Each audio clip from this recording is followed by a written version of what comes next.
संशयच्छेत्तारं सच्चिदानन्दविग्रहं सदा सुस्मेरवदनं बालकृष्णं नमाम्यहं। सदाशिवसमारम्भां शङ्कराचार्यमध्यमाम् अस्मदाचार्यपर्यन्तां वन्दे गुरुपरम्परां। नारायणं पद्मभुवं वसिष्ठं शक्तिं च तत्पुत्रपराशरं च व्यासं शुकं गौडपदं महान्तं गोविन्दयोगीन्द्रमथास्य शिष्यं श्रीशङ्कराचार्यमथास्य पद्मपादं च हस्तामलकं च शिष्यं तं तोडकं वार्तिककारमन्यान् अस्मद्गुरून् सन्दतमानतोऽस्मि. എല്ലാവർക്കും എൻ്റെ വിനീതമായ പ്രണാമം. 10ാം അധ്യായത്തിലെ 9ാമത്തെ പദ്യം മുതലാണ് നമുക്കിന്ന് വായിക്കാനുള്ളത്. ഇനി ഒരു 5 പദ്യങ്ങളെ അവശേഷിക്കുന്നുള്ളൂ. അതും കൂടെ കഴിഞ്ഞാൽ ഒഴിവിൽ ഒടുങ്ങും. ഗ്രന്ഥം സമാപിക്കുകയാണ്. അരുളും പരയും അരുക്കൻ മതി പോன்ற இரவு பகலற்ற விடத்தே பரமநிலை சக்தி கழற்றியிலே സച്ചിദാനന്ദമയ ശുദ്ധനിലൈ നീ അറ്റത്. അരുളും പരയും. അരുൾ നമ്മൾ പറഞ്ഞതാണ് ഈശ്വരകൃപ. പര എന്ന് പറഞ്ഞാൽ കൃപയ്ക്കപ്പുറത്തുള്ള നിശ്ചലാവസ്ഥ, പരായോഗം എന്നാണ് പറയുന്നത്. അപ്പോൾ ആ അരുളിനെയും പരയെയും കടന്ന ഈ അരുളും പരയും ഏതുപോലെ അരുക്കൻ മതി പോன்ற.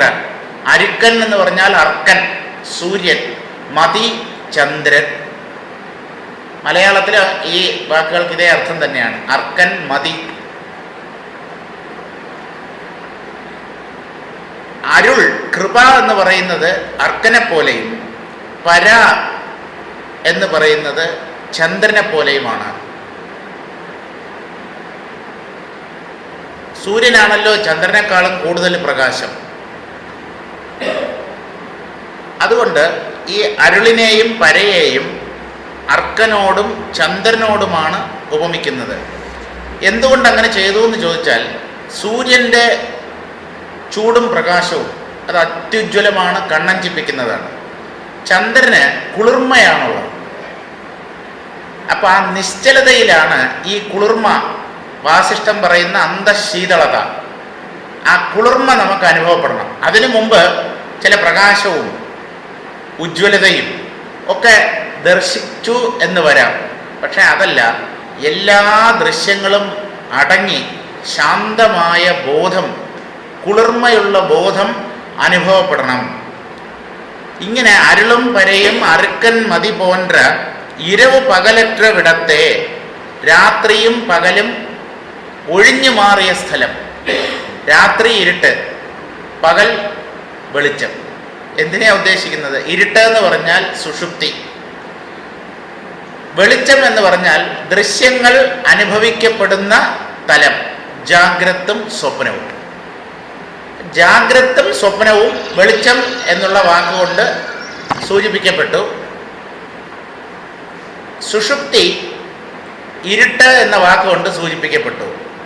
ഇരവ് പകലറ്റ വിടത്തെ എന്ന് പറഞ്ഞാൽ രാത്രിയും പകലും അറ്റ സ്ഥലം എന്ന് പറഞ്ഞാൽ ജാഗ്രത് സ്വപ്ന സുഷുപ്തികൾ ഒഴിഞ്ഞു മാറിയ തലം, ബോധം. അത് ഈ അവസ്ഥാത്രയങ്ങൾക്കപ്പുറത്താണ്. ഇരവ് പകലറ്റ വിടത്തെ പരമനിലൈ ശക്തി കഴറ്റിയിലെ, അതാണ് ഏറ്റവും ശ്രേഷ്ഠമായ നില, അത്യുന്നതമായ നില, അങ്ങേയറ്റത്തെ പ്രാപ്യസ്ഥാനം. ശക്തി കഴറ്റിയിലെ, ശക്തി എന്ന് പറഞ്ഞാൽ ശക്തി, ശക്തി കഴറ്റിയിലെ എന്ന് പറഞ്ഞാൽ ശക്തിക്കും അപ്പുറത്തുള്ള നില, ആനന്ദം പ്രദാനം ചെയ്യുന്ന ശക്തിയുടെയും അപ്പുറത്തുള്ള സ്ഥിതി. ചുരുക്കം ഈ ആനന്ദാനുഭവം പോലും അന്തിമമായ നിലയല്ല. ആനന്ദ അതീതം എന്നൊരവസ്ഥയുണ്ട്. നിർഗുണബോധം, നിശ്ചലബോധം. അതാണ് പരമമായ സ്ഥാനം. അങ്ങനെ ശക്തിക്കപ്പുറത്തുള്ള നിലയിൽ ശക്തിയും ഒഴിഞ്ഞു മാറുമ്പോൾ, ശക്തി ഉള്ളിടത്തോളം കാലം നേരിയ ജീവബോധം ബാക്കി നിൽക്കും. താനും ബ്രഹ്മവും ഒന്ന് തന്നെയാണ് എന്നുള്ളത് വ്യക്തമായി കഴിഞ്ഞാലും ഒരു നിഴൽ രൂപത്തിലെങ്കിലും ആ അഹങ്കാരം ബാക്കി നിൽക്കും. അതിനെക്കൊണ്ട് നമുക്ക് ദോഷമൊന്നും ഉണ്ടാവില്ല, അത് നമ്മെ ഒരു തരത്തിലും ബുദ്ധിമുട്ടിക്കുകയില്ല. എന്നാലും നിഴൽ രൂപത്തിലെങ്കിലും അതുണ്ട്. അതും അപ്രത്യക്ഷമാകുന്നതാണ് കേവലബോധം, സച്ചിദാനന്ദമയ ശുദ്ധ നില. സത്ത് ചിത്ത് ആനന്ദം, ഇതാണ് ബ്രഹ്മസ്വരൂപം. അത് അങ്ങേയറ്റം പരിശുദ്ധമായ നിലയാണ്. അത് നീ അറ്റത് എന്ന് പറഞ്ഞാൽ നീ ഇല്ലാത്ത നിലയാണ്. എന്ന് പറഞ്ഞാൽ അഹങ്കാരം, ഞാൻ എന്ന ഭാവം ഒഴിഞ്ഞു മാറിയ നിലയാണ്. നീ അറ്റത് എന്ന് പറഞ്ഞാൽ ഈ കേൾക്കുന്ന വ്യക്തി ഞാൻ ഇല്ലാത്ത നില എന്ന് മനസ്സിലാക്കിക്കൊണ്ട്, നീ അവിടെ ഇല്ല, നീയാകുന്ന ജീവബോധം. അതാത് വ്യക്തി പറയുമ്പോൾ ഞാൻ എന്ന ജീവബോധം, അതും അപ്രത്യക്ഷമാകുന്ന നിലയാണ് സച്ചിദാനന്ദ ബ്രഹ്മനില, കേവലമായ ബോധാനുഭവം. ഉജ്ജ്വല തേജസ്വിയായ സൂര്യനെ പോലെ അരുളും ശീതളശുദ്ധമായ ചന്ദ്രനെ പോലെ പരയും വിലസുന്നു. ഇവ രണ്ടും മായുന്ന രാപകൽ അറ്റ ഇടമാണ് സുഖാതീതമായ പരമോത്കൃഷ്ട നില. ഈ അവസ്ഥയിൽ ഉത്പന്നമാകുന്ന അനുഭവശക്തിയും മാഞ്ഞു കിട്ടിയാൽ അത് തന്നെയാണ് സച്ചിദാനന്ദപൂർണമായ പരിശുദ്ധ നില. ആ ശുദ്ധനിലയിൽ കരണേന്ദ്രിയങ്ങളും ജീവബോധവും ലേശവും ശേഷിയില്ലാതെ അറ്റുപോകുകയും നിന്റെ പരമാർത്ഥ സ്വരൂപത്തിൽ നീ ശാശ്വതമായി പ്രകാശിക്കുകയും ചെയ്യും. നീ പ്രകാശിക്കുമെന്ന് പറഞ്ഞാൽ ഞാനെന്നുള്ള ഭാവം ഉള്ളിൽ ബാക്കി നിൽക്കുമെന്നല്ല, ഞാനെന്ന ഭാവം അകന്നു പോകുമ്പോഴാണ് യഥാർത്ഥ ഞാനായ ആത്മതത്വം പ്രകാശിക്കുന്നത്. അപ്പോൾ ഞാൻ പോയാൽ എന്നെ എനിക്ക് കിട്ടും. ആദ്യത്തെ ഞാൻ അഹങ്കാരം, എന്നെ എനിക്ക് കിട്ടുമെന്ന് പറഞ്ഞാൽ ആത്മാവ് എന്താണെന്ന് സാക്ഷാത്കരിക്കാൻ പറ്റും. അപ്പോൾ നമ്മെ തിരിച്ച് നേടുന്നതാണ് ഈ ആത്മസാക്ഷാത്കാരത്തിലൂടെ നമ്മൾ ഉദ്ദേശിക്കുന്നത്, വേറൊന്നുമല്ല. അവനവനെ തിരിച്ചു കിട്ടുക. അപ്പോൾ ഇപ്പം നഷ്ടമാണോ? ഒരർത്ഥത്തിൽ നഷ്ടമാണ്. താൻ ആരാണെന്നറിയാതെ എത്ര ജന്മജന്മാന്തരങ്ങളായി നമ്മൾ ജീവിച്ചു പോകുന്നു. അപ്പോൾ ആ ആത്മജ്ഞാനത്തിൻ്റെ അഭാവമുണ്ട്. അത് ആത്മാവിനെ സാക്ഷാത്കരിക്കുക വഴി നീങ്ങിക്കിട്ടും. അടുത്ത പദ്യത്തിലേക്ക് കിടക്കാം.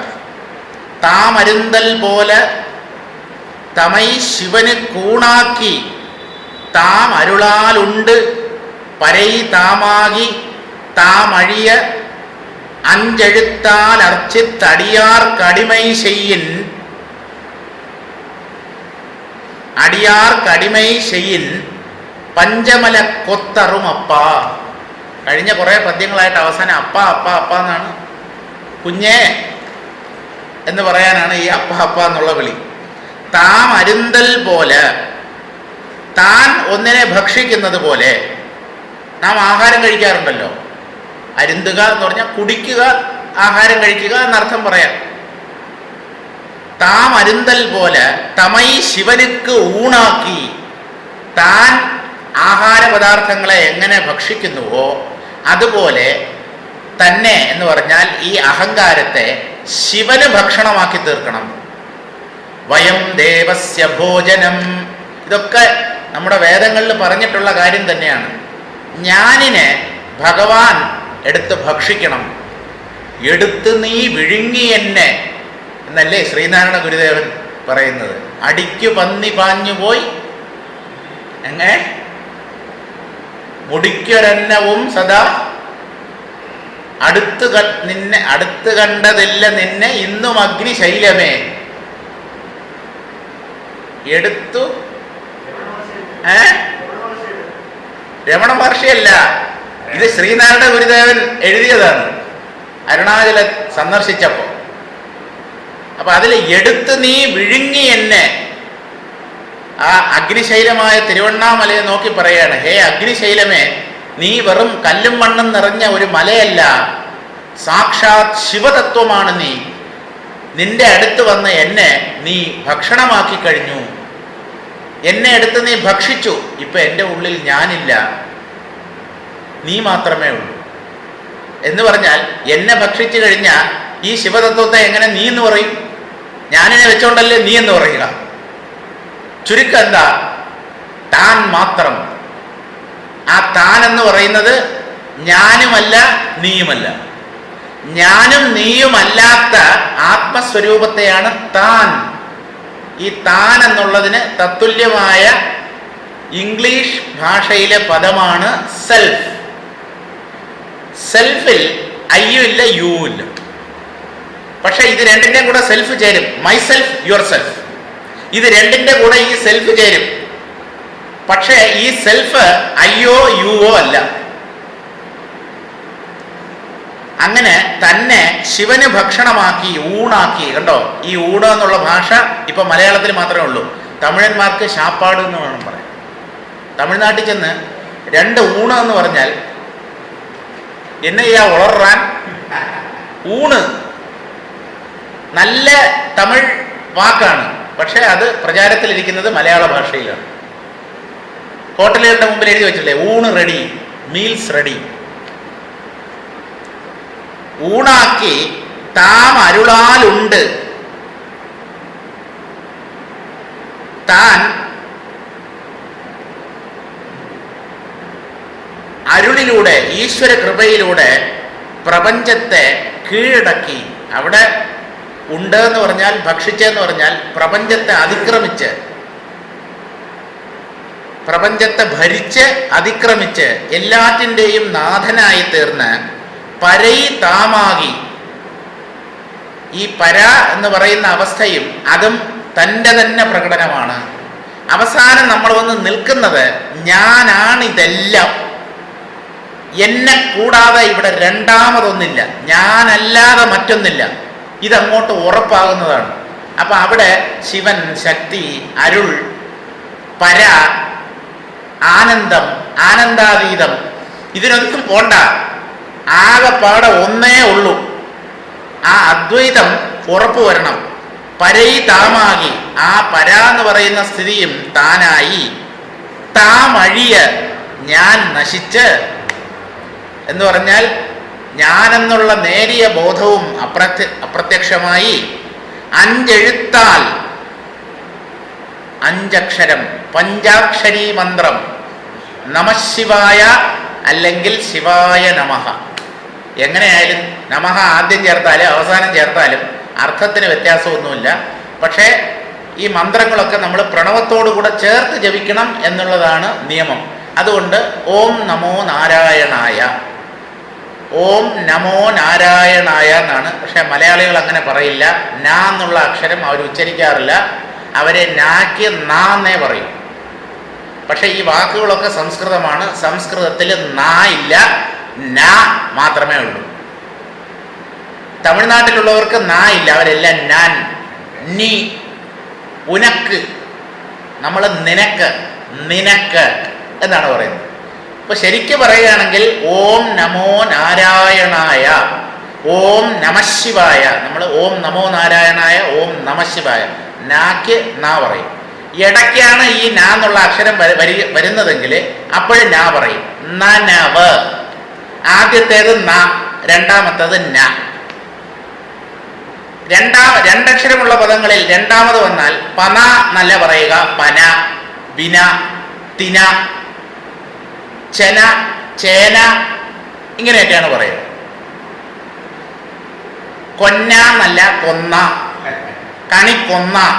അപ്പൊ എവിടെ ഈ ഇന്നാ പറയണം, ഇല്ലെങ്കിൽ എവിടെ നാ പറയണം, എവിടെ നാ പറയണം, ഇല്ലെങ്കിൽ ഇന്നാ പറയണം, ഇതിനൊരു വ്യവസ്ഥയില്ല. കാരണം അത് നമുക്ക് സ്ക്രിപ്റ്റിൽ എഴുതാൻ, അച്ചടിയിൽ ഈ വ്യത്യാസം സൂചിപ്പിക്കാനുള്ള മാർഗമില്ല. എൻ്റെ അപ്പൂപ്പൻ്റെ അച്ഛൻ ആ വ്യത്യാസം മനസ്സിലാക്കാൻ വേണ്ടി ഏതോ ആ അക്ഷരത്തിൻ്റെ മുകളിൽ എന്തോ ഒരു കുനിപ്പോ അങ്ങനെ എന്തോ ഒരു ചെറിയത്, അപ്പോൾ അങ്ങനെ എഴുതിയാൽ ഇന്ന എന്നും അല്ലാതെ എഴുതിയാൽ ഇന്ന എന്നും വായിക്കണം എന്ന് പറഞ്ഞിട്ട് ഒരിതൊക്കെ എഴുതി സർക്കാരിന് സമർപ്പിച്ചു. അതൊക്കെ ചവറ്റുകുട്ടയിൽ പോയി കാണും. ഇതൊക്കെ ആര് നോക്കുന്നു? ഇന്നാ പറഞ്ഞാൽ എന്താ, ഇന്നാ പറഞ്ഞാൽ എന്താ, അങ്ങനെ അത് പോയി. അപ്പോ താമഴിയ അഞ്ചെഴുത്താൽ അർച്ചിത്ത് നമശിവായ പഞ്ചാക്ഷരി മന്ത്രം കൊണ്ട് അർച്ചിച്ച് അടിയാർ കടിമൈ ചെയ്യിൻ. അടിയാർ എന്ന് പറഞ്ഞാൽ ശിവഭക്തന്മാർ, ഭക്തന്മാർ എന്നാണ് അർത്ഥം. ശിവനടിയാർ എന്ന് പറഞ്ഞാൽ ശിവഭക്തന്മാർ. ആ ശിവഭക്തന്മാർക്ക് അടിമൈ ചെയ്യിൻ, സേവനം ചെയ്ത്. ഭക്തനെ സേവിക്കുന്നത് ഭഗവാനെ സേവിക്കുന്നതിന് തുല്യം. ദാസസ്യ ദാസസ്യ ദാസോസ്മ്യഹം എന്ന് ഒരു കവി. ഞാൻ ഭഗവാന്റെ ദാസന്റെ ദാസന്റെ ദാസൻ. അപ്പോ ഒന്നും ഇങ്ങേയറ്റം തുരുമ്പൻ എന്ന് ശ്രീനാരായണ ഗുരുദേവൻ പറയുന്ന പോലെ ഈ തുരുമ്പൻ അപകർഷതാബോധം കൊണ്ടല്ല, ഈ അഹങ്കാരത്തിന്റെ നിസ്സാരത ബോധ്യപ്പെട്ടത് കൊണ്ടാണ്. അല്പമാണ് ഈ അഹങ്കാരം. അതിനെ ബലൂണിനകത്ത് നമ്മൾ കാറ്റടിച്ച് കയറ്റി ഊതി വീർപ്പിക്കുന്നത് പോലെ ഈ ഞാൻ എന്ന് പറഞ്ഞ് മസിലും പിടിച്ച് നടക്കുകയാണ്. ഒന്നുമില്ല, അത് വെറും ഒരു സങ്കല്പം. അതിൻ്റെ അധിഷ്ഠാനമാണ് യഥാർത്ഥ സത്യം. അഞ്ചെഴുത്താൽ അർച്ചിത്ത് അടിയാർ കടിമ ചെയ്യിൻ. അങ്ങനെ ശിവഭക്തന്മാർക്ക് സേവനം ചെയ്താൽ പഞ്ചമല കൊത്തറുമപ്പ, 5 മലങ്ങൾ, ആ മലത്തിൻ്റെ സമൂഹം, പൂങ്കുല പൂങ്കൊത്ത്, തമിഴിൽ കുല എന്ന് പറയാറില്ല, മലയാളത്തിലാണ് പൂങ്കുല. അവർ പൂങ്കൊത്ത് മലയാളത്തിലും പറയുമായിരിക്കും. ആ 5 മലങ്ങളുടെ കൂട്ടം അറും, ഛേദിക്കപ്പെടും, നശിച്ചു പോകും കുഞ്ഞേ. അപ്പൊ ഇതില് അഞ്ചെഴുത്താൽ അർച്ചിത്ത് എന്നുള്ളതിന് ഈ ശൈവ സിദ്ധാന്തത്തിന്റെ ഉപജ്ഞാതാവാണ് ശിവാചാര്യൻ, ഉമാപതി ശിവാചാര്യർ. അദ്ദേഹമാണ് ശൈവ സിദ്ധാന്തത്തിന്റെ ഉപജ്ഞാതാവ്. അദ്ദേഹം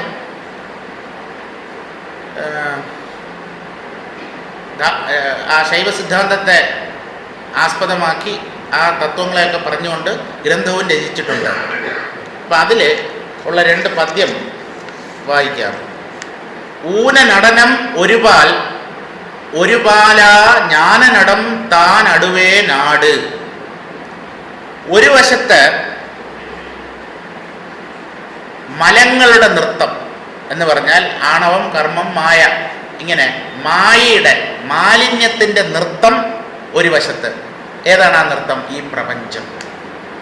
ഇത് മാലിന്യത്തിൻ്റെ ഒരു ഡാൻസാണ്. ജഡങ്ങൾ, ജീർണിക്കുന്നവ, അത് പിന്നെ മലമല്ലാതെ വേറെന്താണ്? നമ്മുടെ ശരീരത്തിൽ നിന്ന് പുറത്തു പോകുന്നത് മാത്രമല്ല മലം, ഇതെല്ലാം മലമാണ്. അപ്പോൾ ഒരു സ്ഥലത്ത് ഈ അജ്ഞാനം അല്ലെങ്കിൽ മാലിന്യത്തിൻ്റെ കളി, അത് കണ്ടോളൂ. മറുവശത്ത് ജ്ഞാനത്തിൻ്റെ വിളയാട്ടവും കണ്ടോളൂ. ഒരേ ജ്ഞാനി പ്രപഞ്ചത്തെയും കാണുന്നു, തൻ്റെ അന്തരാത്മാവിനെയും കാണുന്നു. പുറത്തുള്ളത് മാലിന്യ പദാർത്ഥങ്ങളുടെ കളി, ഉള്ളിലുള്ളത് നിർമ്മലമായ ആത്മാവിൻ്റെ കളി. രണ്ടിനെയും ഒരേ സമയത്ത് കാണുന്നു എന്നുള്ളതാണ്. ജ്ഞാനനടം താൻ അടുവേ നാട്. ഇങ്ങനെ ഈ 2 ഡാൻസിനെയും കണ്ടുകൊണ്ട് ഇത് രണ്ടിൻ്റെയും നടുക്ക് ഡാൻസ് കളിക്കാതിരിക്കുന്നു. ഉള്ളിൽ ശിവന്റെ നടനം, പുറത്ത് ജഡത്തിൻ്റെ നൃത്തം. ഇത് രണ്ടിലും പെട്ടുപോണ്ട, രണ്ടിനും കാഴ്ചക്കാരനായി നടുക്ക് മധ്യവർത്തിയായി കഴിഞ്ഞോളൂ. വിരിയ മനമേവി അവൈ മീളവിടാ ചിത്തം പെരിയവിനൈ തീരിർ പെറും. മാ ന, നമശിവായ എന്നുള്ളതിൽ ന മ എന്നുണ്ടല്ലോ, ആ 2 അക്ഷരത്തെയാണ് പറയുന്നത്. മാ ന, അത് വികാസം പ്രാപിക്കുമ്പോൾ, ജീവന്റെ വ്യക്തിബോധം ശിവതത്വവുമായി അലിഞ്ഞു ചേരുമ്പോൾ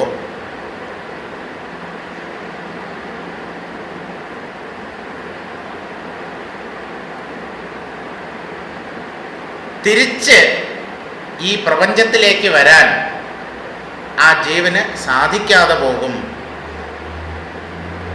മായും നായും മറമാറി വരുമ്പോൾ ജീവൻ്റെ വ്യക്തിബോധം അതിനോടുകൂടെ ചേരുമ്പോൾ അപ്പോഴും ഈ മായയുടെ സ്വാധീനം ഉണ്ടാകും. ആ ചേർച്ച, ആ സംയോഗത്തിന് തടസ്സം സൃഷ്ടിക്കുന്ന രീതിയിൽ വീണ്ടും ഈ മായ കടന്നു വരും. എന്താണ് ഈ മായ? വാസനകൾ, പൂർവ സംസ്കാരങ്ങൾ.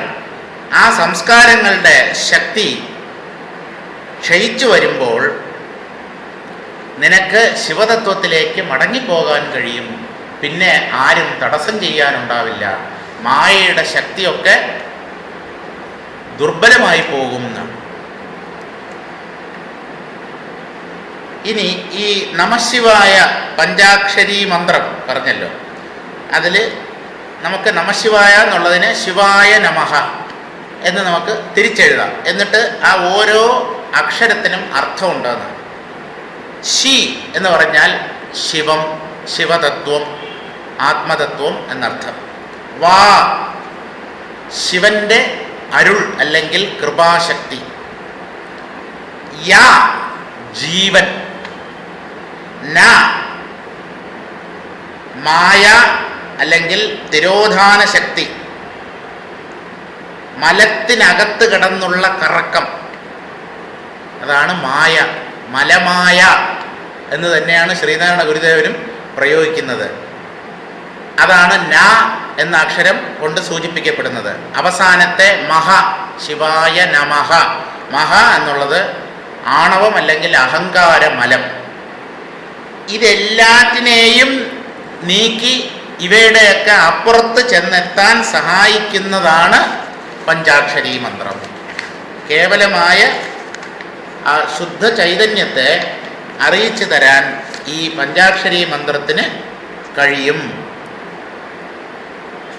ഇനി ഈ പഞ്ചമലക്കൊത്ത് എന്നുള്ളതിന് വേറൊരു അർത്ഥം പറയുന്നത് 5 തൊഴിൽ നമ്മൾ പറയും. പഞ്ചകൃത്യം: സൃഷ്ടി, സ്ഥിതി, സംഹാരം, തിരോധാനം, അനുഗ്രഹം. ഇങ്ങനെ 5 തൊഴിലുകളാണ് ജഗദീശ്വരനുള്ളത് എന്നാണ്. ഇവിടെ പഞ്ചമലം എന്നുള്ളതിന് വേറൊരു പുതിയ അർത്ഥം പറയുകയാണ്. ആണവം, മായൈ, കാമ്യം, തിരോധൈ, മാമായ. മാമായ എന്ന് പറഞ്ഞാൽ വലിയ മായ എന്നാണ്. ഇതിൽ ഈ ആണവം, മായ, കാമ്യം അത് നമുക്കറിയാം. അഹങ്കാരം, മായ, കാമ്യം എന്ന് പറഞ്ഞാൽ കർമ്മം. തിരോധൈ എന്ന് പറഞ്ഞാൽ തിരോധാനം. ഇവിടെ കൊടുത്തിരിക്കുന്ന അർത്ഥം ജീവനെ ഈ 3 തരം മലങ്ങളുമായി ബന്ധിപ്പിക്കുന്ന ശിവന്റെ ശക്തി. അപ്പോൾ മായ എന്ന് പറയുന്നത് ഭഗവത് ശക്തി തന്നെയാണ്. ജീവന്മാരെ പ്രപഞ്ചത്തിൽ കുടുക്കിയിടുന്ന ശക്തി അത് ഭഗവത് ശക്തി തന്നെയാണ്. ഭഗവാൻ നമ്മെ കുരുക്കിലാക്കുന്നു എന്നൊരിക്കലും വിചാരിക്കരുത്. അതും ഭഗവത് ശക്തി തന്നെയാണ്. ഇനി മാമായൈ, മഹാമായ എന്ന് പറഞ്ഞാൽ ശിവന്റെ ശുദ്ധമായ മായ, സത്വമായ എന്നാണ് നമ്മൾ പറയുന്നത്. അത് ഒരു തരത്തിലും ജീവനെ ബന്ധിക്കുന്നില്ല. ആ സത്വമായയിൽ നിന്നുകൊണ്ടാണ് ഈശ്വരൻ പഞ്ചകൃത്യങ്ങൾ നടത്തുന്നത്. ഏത് പഞ്ചകൃത്യങ്ങൾ? സൃഷ്ടി, സ്ഥിതി, സംഹാരം, തിരോധാനം, അനുഗ്രഹം. ഇങ്ങനെ ഈ പഞ്ചമലം എന്നുള്ളതിന് പല അർത്ഥങ്ങളും പറയുന്നുണ്ട്. എന്തായാലും പഞ്ചാക്ഷരി മന്ത്രം വളരെ വിശേഷപ്പെട്ട ഒന്നാണ് എന്ന് സ്ഥാപിക്കാനാണ് ഇതെല്ലാം പറയുന്നത്. നമ്മുടെ ശരീരപോഷണത്തിലേക്ക് നാം ആഹാരാദികൾ ഭുജിക്കുന്നത് പോലെ ശിവം താനാകുന്നതിലേക്ക് നമ്മുടെ ജീവബോധത്തെ ശിവന് ഊണായി അർപ്പിച്ച് ശിവം നമ്മെ ആകെ ഭോജനമാക്കണം. തന്നെ ശിവന് ഭക്ഷിക്കാൻ കൊടുക്കണം എന്നാണ്. അരുളാകുന്ന ശിവം നമ്മെ ഭുജിച്ചു കഴിഞ്ഞാൽ നമ്മുടെ ജീവത്വം നശിച്ച് നാം പരയായിത്തീരുന്നു. ഇച്ഛാജ്ഞാനക്രിയകൾ പാടയടങ്ങുന്ന പരാശക്തിയിൽ നാം ആകുമ്പോൾ നമ്മുടെ ജീവബോധം അശേഷവും അടങ്ങുമെന്ന് മനസ്സിലാക്കണം. അതിനെയാണ് പരാ എന്ന വാക്കുകൊണ്ട് ഇവിടെ സൂചിപ്പിക്കുന്നത്. ഇച്ഛാജ്ഞാനക്രിയകൾ പാടയടങ്ങുന്ന പരാശക്തി, അതും ഭഗവാന്റെ തന്നെ ഭഗവാനിൽ നിന്ന് അഭിന്നമായ ഒരു ശക്തിയാണ്. നമ്മെ എങ്ങനെയാണ് ശിവന് ഭോജനമാക്കുന്നതെന്ന് ഇനി പറയാം. എങ്ങനെയാണ് ഈ ജീവൻ തന്നെ ഭഗവാന് ഭക്ഷണമാക്കി തീർക്കുന്നത്? പഞ്ചവിഷയങ്ങൾ നമ്മെ വന്നടുക്കുമ്പോൾ, പഞ്ചവിഷയങ്ങൾ ശബ്ദം, സ്പർശം, രൂപം, രസം, ഗന്ധം, നമ്മുടെ 5 ജ്ഞാനേന്ദ്രിയങ്ങളുടെ വിഷയങ്ങളാണ് പഞ്ചവിഷയങ്ങൾ. ആ പഞ്ചവിഷയങ്ങൾ നമ്മ വന്നടുക്കുമ്പോൾ അവയെ അരുൾ മുൻനിർത്തി അരുൾ തന്ന പഞ്ചാമൃതമാണവ എന്ന ഭാവനയോടെ വേണം നാം അനുഭവിക്കുവാൻ. അവിടെയൊക്കെ ഈശ്വരനെ കൂട്ടുപിടിക്കണം എന്നാണ്. ഇതെന്തോ ഞാൻ എൻ്റെ കേമത്തം കൊണ്ട് നേടി ഞാൻ ഈ 5 ഇന്ദ്രിയങ്ങളിലൂടെ സുഖം അനുഭവിക്കുന്നു, അല്ല, ഇത് സുഖം തന്നെയാണ്. പക്ഷേ അത് കനിഞ്ഞ് നമുക്ക് നൽകുന്നത് ഈ സർവേശ്വരനാണ്. ഈ പഞ്ചാമൃതം നമുക്ക് നൽകുന്നത്. ഇങ്ങനെ ചെയ്യുമ്പോൾ ആ ഭാവനയും കൂടി അരുൾമയമാകണം.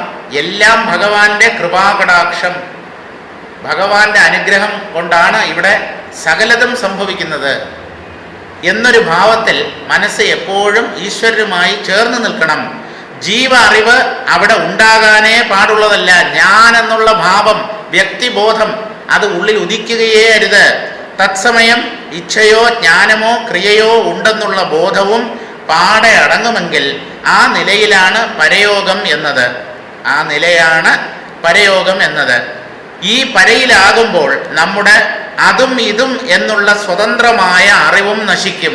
അത് ഇത് തുടങ്ങിയ ആ ഭേദചിന്തകളെല്ലാം ഉള്ളിൽ നിന്ന് അപ്രത്യക്ഷമാകും. അതേ ക്ഷണത്തിൽ ഉദ്ഭവിക്കുന്നു ആനന്ദം. അപ്പോഴാണ് ബ്രഹ്മാനന്ദം ഒരു ജ്ഞാനി അനുഭവിക്കുന്നത്. ആ ആനന്ദത്തിൽ നാം മുഴുകുമ്പോൾ നമ്മുടെ ആണവാദി പഞ്ചമലവും അറ്റുപോകുന്നു. നേരത്തെ പറഞ്ഞ അഹങ്കാരം തുടങ്ങിയ 5 മലങ്ങൾ അറ്റുപോകും. അങ്ങനെ നാം ശിവമയമായി തീരുന്നു, ശിവസ്വരൂപമായി തീരുന്നു ജീവൻ. അടുത്ത പദ്യത്തിലേക്ക് കടക്കാം. കരുവിയുതിപ്പിർ ശകല കേവലത്തെ കാട്ടി അരുളുതിപ്പും അതുപോലാക്കി ഇരവുപകൽ താക്കാതെ ശുദ്ധ തലത്ത് നാം വയ്ക്ക നീ ആക്കാതെമക്ക് പരം. കരുവിയുതിപ്പിൻ, കരുവി ഉപകരണം, ഉപാധി. ജീവൻ ഏതിലൂടെയാണോ ഈ പ്രപഞ്ച ജീവിതം നയിക്കുന്നത്, ശരീര ഉപാധിയാണ്, ഇന്ദ്രിയങ്ങൾ ഉപാധിയാണ്, പ്രാണനും ഉപാധിയാണ്, മനസ്സ് ഉപാധിയാണ്, ബുദ്ധിയും ഉപാധിയാണ്. അപ്പൊ ഇങ്ങനെയുള്ള ഉപകരണങ്ങളെ അല്ലെങ്കിൽ ഉപാധികൾ ഇവ സജീവമാകുമ്പോൾ, കരുവി ഉദിപ്പിൻ, അവ ഉദിക്കുമ്പോൾ സകല കേവലത്തെ കാട്ടി, സകലം നമ്മൾ പറഞ്ഞു ജാഗ്രത അവസ്ഥ, ഉണർവ്, കേവലം അബോധം അല്ലെങ്കിൽ സുഷുപ്തി. സകലത്തിനകത്ത് സ്വപ്നത്തിനെയും ഉൾപ്പെടുത്താം. ഉണർവ് മാത്രമായി പറഞ്ഞാലും തെറ്റില്ല. ഞാൻ എന്ന ഭാവം ഉള്ള അവസ്ഥ, അവസ്ഥയോ അവസ്ഥകളോ, അത് സകലം. ഞാൻ എന്ന ഭാവവും ലയിച്ചു പോകുന്നത് അബോധം അഥവാ സുഷുപ്തി, ഗാഠനിദ്ര. സകല കേവലത്തെ കാട്ടി ഉപകരണങ്ങൾ, ഈ ഉപാധികൾ ഉദിക്കുമ്പോൾ അതിനെയൊക്കെ ഉറക്കം ലയിപ്പിച്ച് കളയുന്നു. എല്ലാം ഉപശമിക്കുന്നതാണല്ലോ സുഷുപ്തി അവസ്ഥ. അങ്ങനെ ഉപകരണങ്ങൾ സജീവമാകുമ്പോൾ സകല കേവലത്തെ കാണിച്ചു തന്ന് അരുളുതിപ്പും അതുപോലാക്കി കൃപ ഉദിച്ചപ്പോൾ, അരുളുതിപ്പ് എന്ന് പറഞ്ഞാൽ കൃപ ഉദിക്കുക, ഭഗവത് കൃപ ഒരു ജീവന് ലഭിക്കുമ്പോൾ, കൃപ ഉദിച്ചപ്പോൾ കൃപയിലും പരയോഗത്തിലും നിന്നെ പ്രതിഷ്ഠിച്ചു. ആര്? ആചാര്യൻ. ഇതെല്ലാം ചെയ്യുന്നത് ഗുരുകൃപയാണ് അല്ലെങ്കിൽ ആചാര്യനാണ്. അപ്പോൾ അരുൾ കൃപ ഉദിച്ചപ്പോൾ പരയോഗത്തിലും നിന്നെ പ്രതിഷ്ഠിച്ചു ആചാര്യൻ. ഇരവു പകൽ താക്കാതെ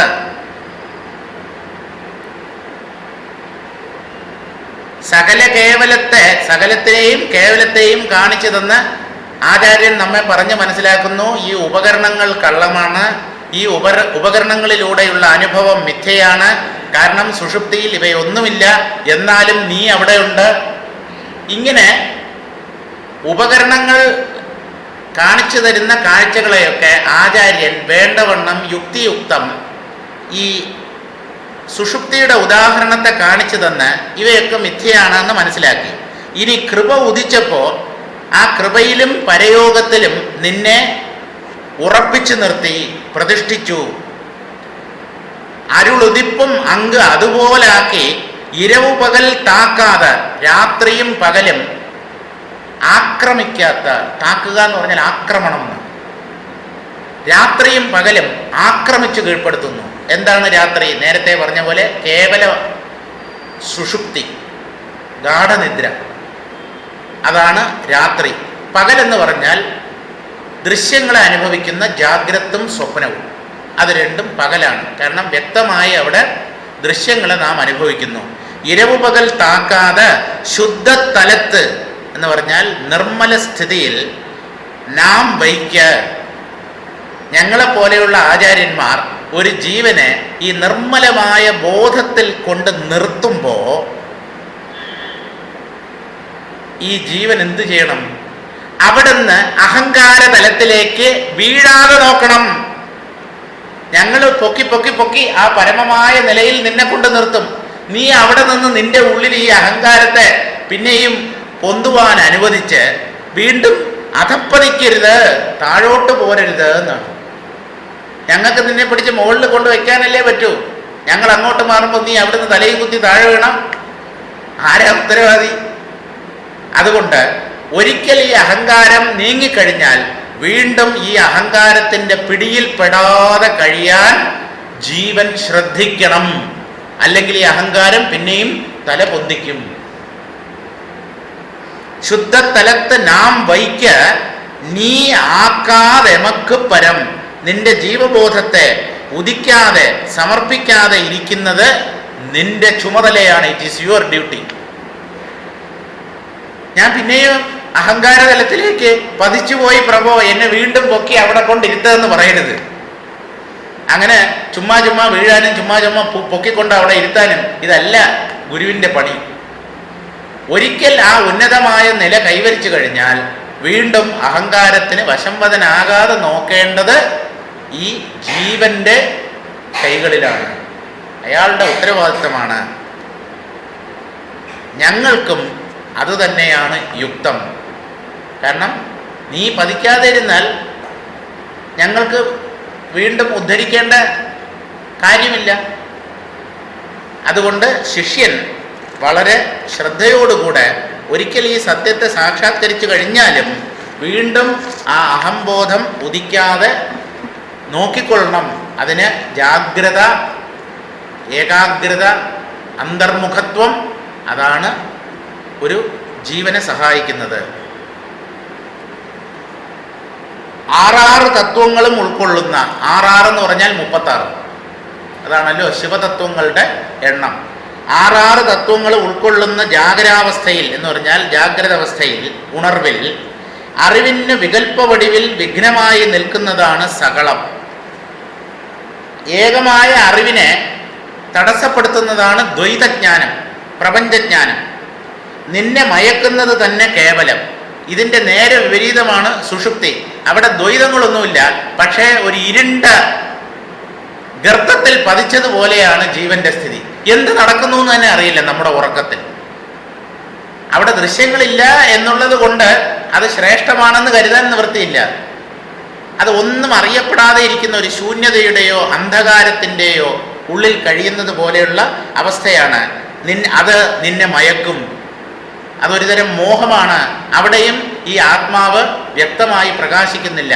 അതൊരു മറയായി ആത്മാവിനെ മറച്ചുകൊണ്ട് അവിടെയുണ്ട്. ഏത്? സുഷുപ്തിയിലെ ഇരുട്ട്. അതാണ് അജ്ഞാന മറ. വാസനകൾ തീർത്ത ഒരു മറയാണ്. അടിഞ്ഞുകൂടിയ വാസനകൾ ഒരു ഇരുണ്ട ആവരണം തീർക്കുന്നു. അതാണ് നമ്മൾ സുഷുപ്തിയിൽ അനുഭവിക്കുന്നത്. എന്താണ് സംഭവിക്കുന്നതെന്നുള്ളത് അറിയില്ല. സുഖമായി ഉറങ്ങി എന്നുള്ള കാര്യത്തിൽ തർക്കമില്ല. ഈ സകല കേവലങ്ങളെ നീക്കിയാൽ തിരുവരുൾ ദർശനമുണ്ടാകും. അവിടെ അരുൾ ദർശനം സകലവും പിന്നീടുള്ള പരാദർശനം കേവലവുമായ അവസ്ഥകളാണ്. അരുൾ ദർശനം സകലം, അതിനെ തുടർന്ന് വരുന്ന പരാദർശനം എന്നുള്ളത് കേവലം. പക്ഷേ അത് രണ്ടിൽ നിന്നും പിന്നെയും അപ്പുറത്തോട്ട് പോകണം, അതിനെയും അതിക്രമിക്കണം. രണ്ട് എന്നുള്ളത് ഉണ്ടാവരുത്. ജാഗരാവസ്ഥയിൽ കണ്ട സകല കേവലങ്ങളെ പോലെ അരുളവസ്ഥയിലും സകല കേവലാവസ്ഥകൾ ഉണ്ടല്ലോ. ഈ രണ്ടു തരം ഭാവങ്ങൾക്കും തമ്മിൽ രാത്രിയും പകലും പോലെ ഭേദമുണ്ട്.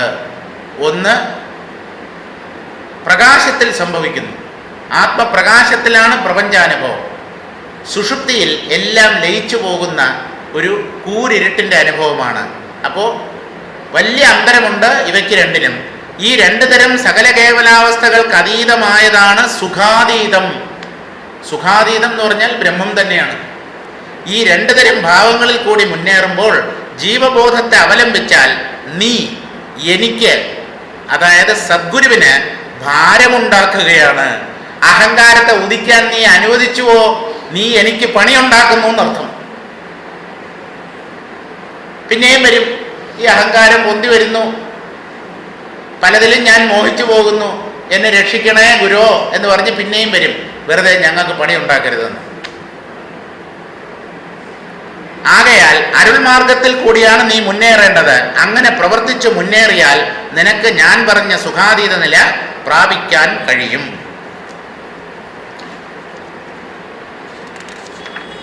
അടുത്ത പദ്യം വായിക്കാം.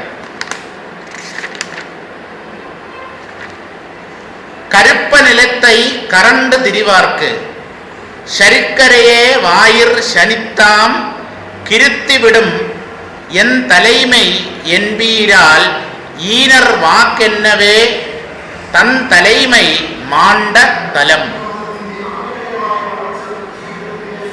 കരുപ്പ നിലത്തൈ കറണ്ട് തിരിവാർക്ക്.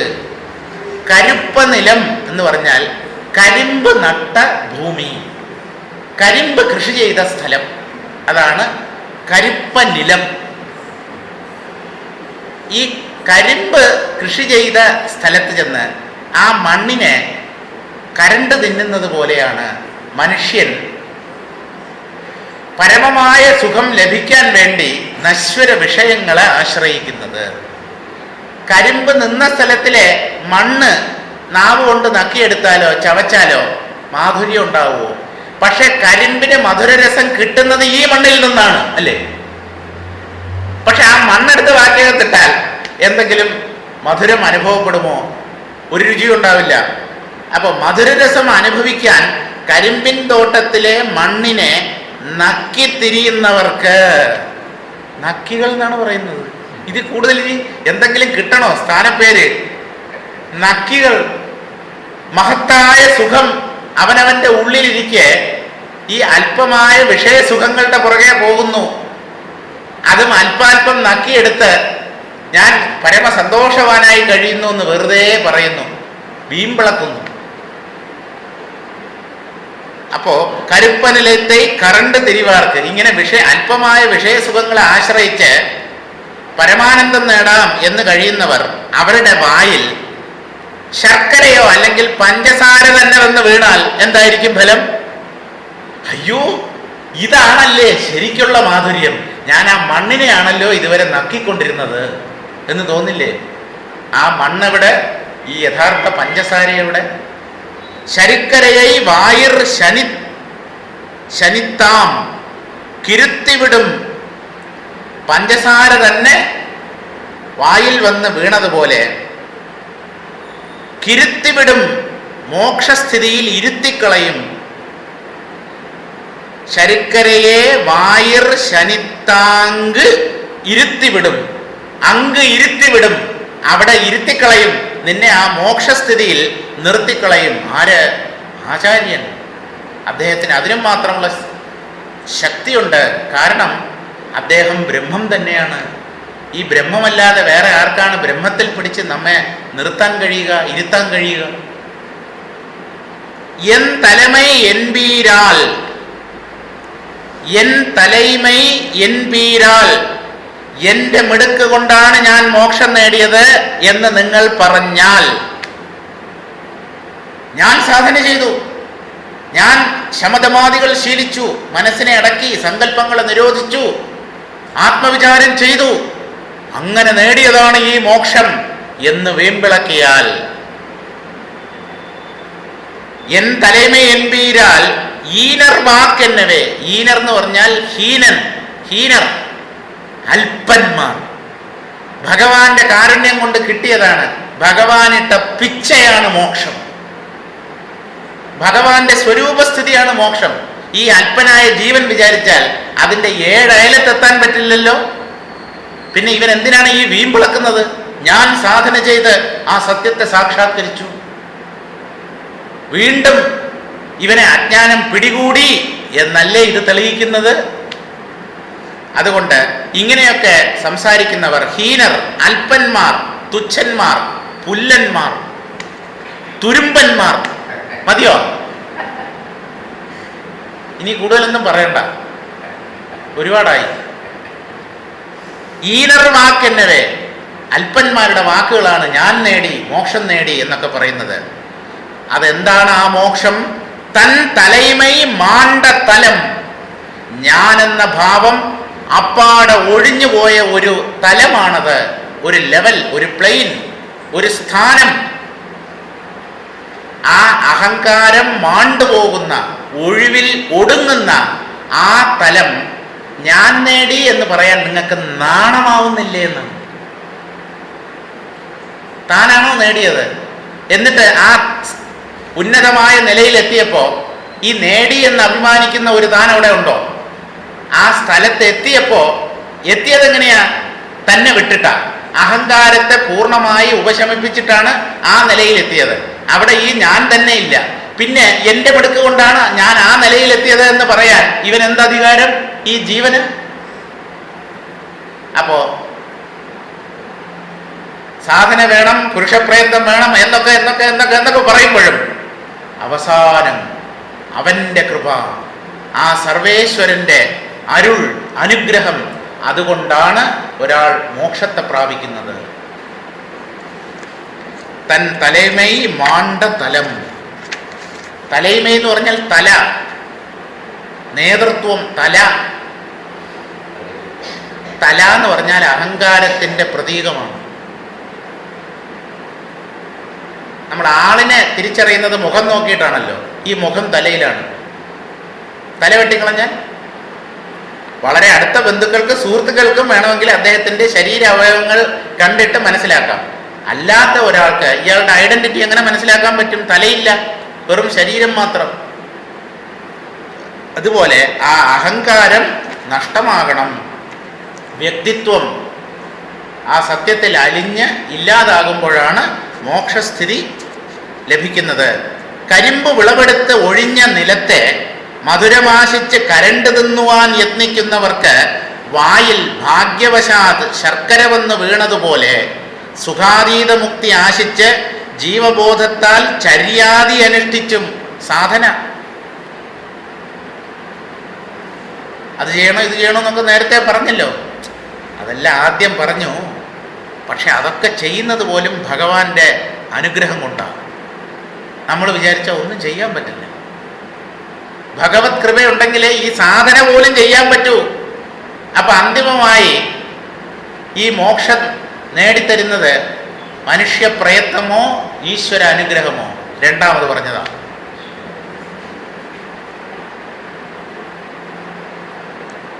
ജീവബോധത്താൽ ചര്യാദി അനുഷ്ഠിച്ചും കഷ്ടപ്പെടുന്നവർക്ക് ഈ ഗ്രന്ഥം തെളിക്കുന്ന മാർഗം അനുസരിച്ച് യത്നിച്ചാൽ അനായാസേന മുക്തിപദം കരസ്ഥമാകുന്നതാണ്. ജീവബോധം മൂലമുള്ള യത്നം മതിയാക്കി ഈ സാധനയൊക്കെ ഒരു ഘട്ടം കഴിയുമ്പോഴേ എൻ്റെ ദൈവമേ, എനിക്കൊന്നും ചെയ്യാനില്ല, എല്ലാം അങ്ങയുടെ കളി, ഞാൻ ഇനി എന്ത് സാധന ചെയ്യാൻ? അഹങ്കാരം ക്ഷയിക്കുന്നു എന്നുള്ളതിൻ്റെ തെളിവാണ്. ഞാനെന്ന ഭാവം ശക്തമായി ഉള്ളിൽ ഉണ്ടെങ്കിലല്ലേ എനിക്ക് സാധന ചെയ്യണം,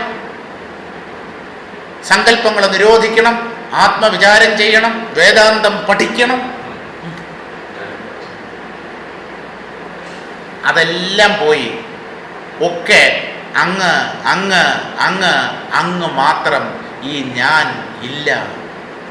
അങ്ങനെ ആ അഹങ്കാരം തേഞ്ഞു മാഞ്ഞു പോകുമ്പോൾ സാധന അവിടെ ബാക്കി ഉണ്ടാവുമെന്നാണ്. ഈ സാധന അനുഷ്ഠിക്കുന്നത് ഈ ഞാനിനെ വെച്ചോണ്ടല്ലേ. ഈ കർത്തൃത്വം അല്പമെങ്കിലും ബാക്കി ഉള്ളപ്പോഴല്ലേ സാധന അനുഷ്ഠിക്കാൻ പറ്റൂ. അത് തന്നെ തേഞ്ഞു മാഞ്ഞു പോയാൽ പിന്നെ സാധനയ്ക്ക് എന്ത് പ്രസക്തി? ഈ സാധന അനുഷ്ഠിക്കാൻ അവിടെ ആരുണ്ട്? അങ്ങനെ കർമ്മങ്ങളൊക്കെ ഒഴിഞ്ഞു പോകുന്ന ഒരു അത്യുന്നതമായ നിലയാണ് ഈ മോക്ഷം എന്ന് പറയുന്നത്.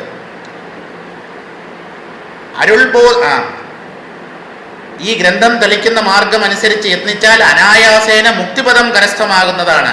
ജീവബോധം മൂലമുള്ള യത്നം മതിയാക്കി അഹങ്കാരത്തെ ആശ്രയിച്ച്, ഞാനെന്നുള്ള ഭാവത്തെ ആശ്രയിച്ചു കൊണ്ടുള്ള പ്രയത്നമൊക്കെ മതിയാക്കി എന്ന് പറഞ്ഞാൽ അതൊക്കെ നിന്നു പോകും.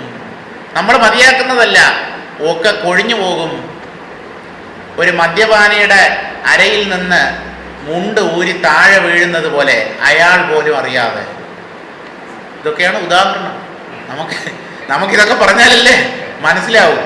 അല്ലെങ്കിൽ കൊടയും പിടിച്ചുകൊണ്ട് ഉറങ്ങുന്ന ഒരു വൃദ്ധന്റെ കയ്യിൽ നിന്നും അദ്ദേഹം ഉറക്കത്തിലേക്ക് നല്ലതുപോലെ പതിക്കുമ്പോൾ പിടിവിട്ട് കൊട താഴെ വീഴുന്നത് പോലെ അറിയുന്നില്ല.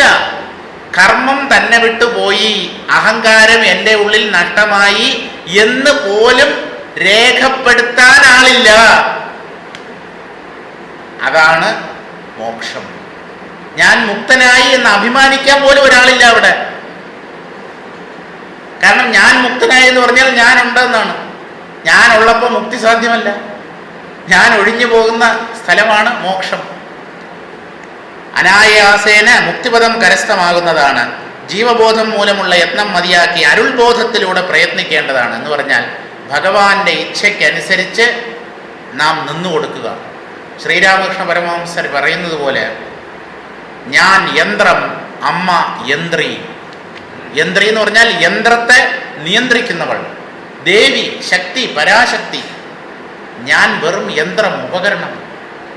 എനിക്ക് എൻ്റേതായിട്ടുള്ള ഇച്ഛയൊന്നുമില്ല, ഇന്നത് ചെയ്യും ഇന്നത് ചെയ്യണ്ട, ഇഷ്ടാനിഷ്ടങ്ങളൊന്നുമില്ല. അമ്മ എന്നെ എങ്ങനെ നൃത്തം ചെയ്യിക്കുന്നുവോ ഞാൻ അതുപോലെ നൃത്തം ചെയ്യും. പാവക്കൂത്തുകാരൻ്റെ കയ്യിലെ പാവയെപ്പോലെ.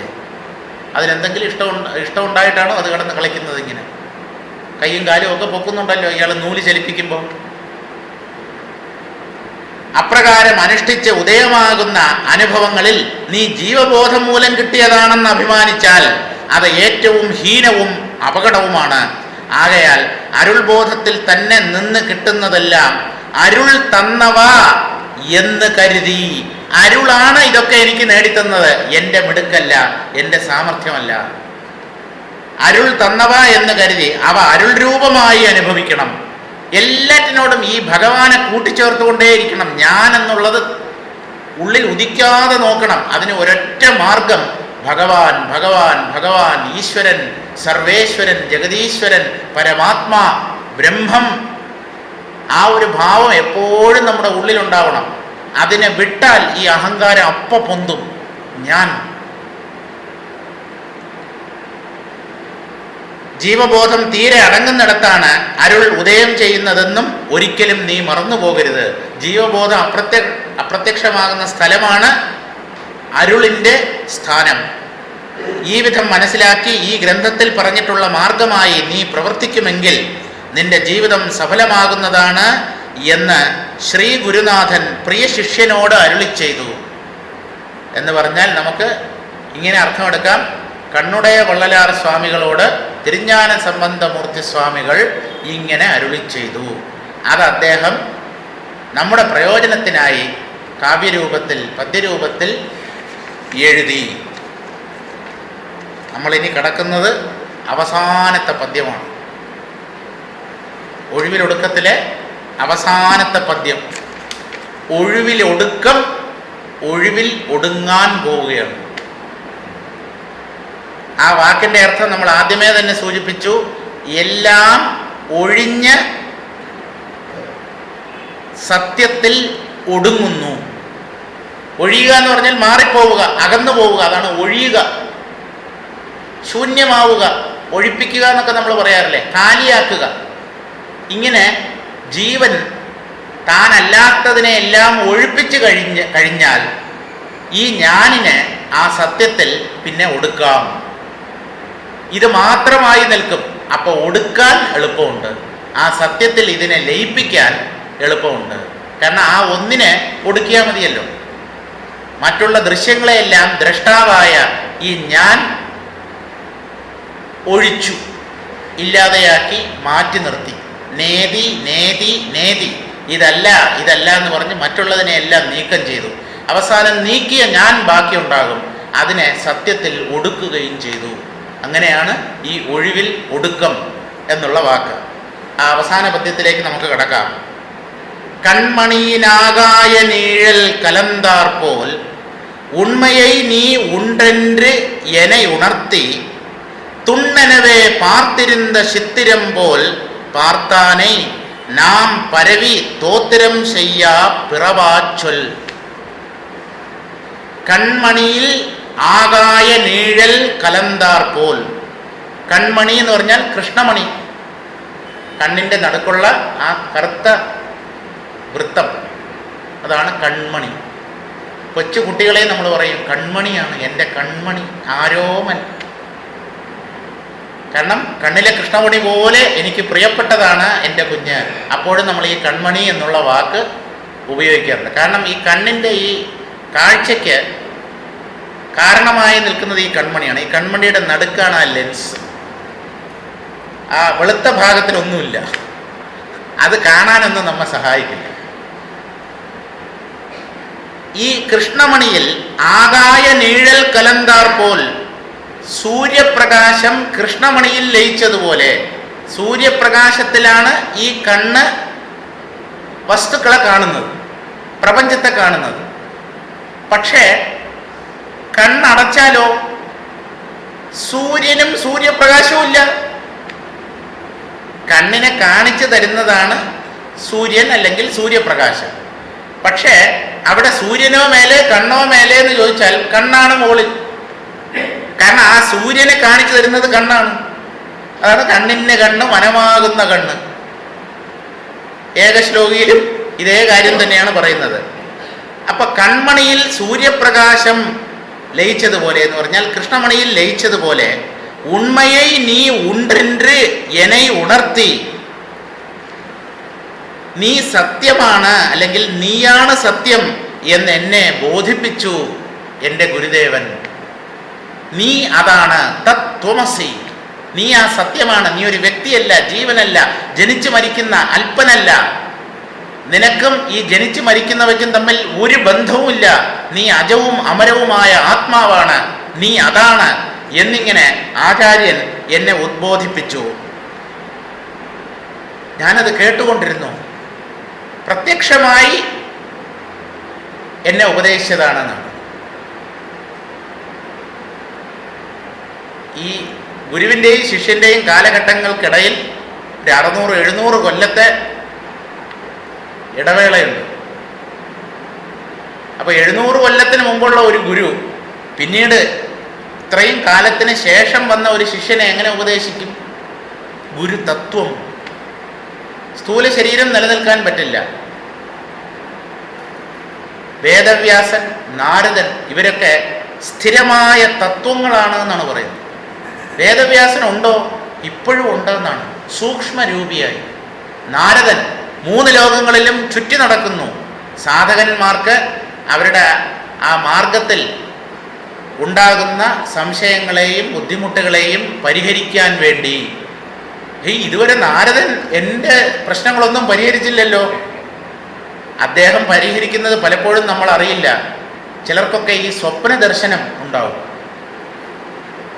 നമ്മുടെ മനസ്സിനെ അലട്ടുന്ന ഏതെങ്കിലും ഒരു ചോദ്യം, വേദാന്ത സംബന്ധിയായ ചോദ്യം, അതിൻ്റെ ഉത്തരം നമ്മൾ ആരോടും ചോദിക്കാൻ പറ്റാതെ അങ്ങനെ വിഷമിച്ചിരിക്കുമ്പോൾ, രാത്രി കിടന്നുറങ്ങുമ്പോൾ ഒരാളിങ്ങനെ നമ്മുടെ സ്വപ്നത്തിൽ വന്ന് അതിന് യുക്തിയുക്തമായ ഒരു മറുപടി തന്നിട്ട് പോകും. ആ ആളാരാണെന്നും നമുക്കറിയില്ല. അപ്പോൾ ഇങ്ങനെ ചില സൂക്ഷ്മ തത്വങ്ങളുണ്ട് ഈ ബ്രഹ്മത്തിൽ. ഈ സംശയ നിവാരണത്തിനായി ഇങ്ങനെ ചില സംവിധാനങ്ങളുമുണ്ട്. എപ്പോഴും സ്ഥൂല രൂപത്തിലുള്ള ഒരു ഗുരു തന്നെ വരണമെന്നില്ല. വാക്കുകളിലൂടെ തന്നെ സംശയ നിവൃത്തി വരണം എന്നുമില്ല. സൂക്ഷ്മതലങ്ങളിൽ സംശയ നിവാരണം സാധ്യമാണ്.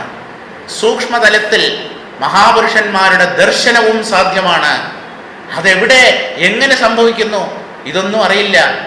സൂക്ഷ്മതലത്തിലുള്ളവർക്ക് നമ്മുടെ സൂക്ഷ്മതലത്തിൽ പ്രവേശിക്കാൻ ഒരു പ്രയാസവുമില്ല. അപ്പൊ അങ്ങനെയുള്ള ദർശനങ്ങളൊക്കെ സാധ്യമാണ്.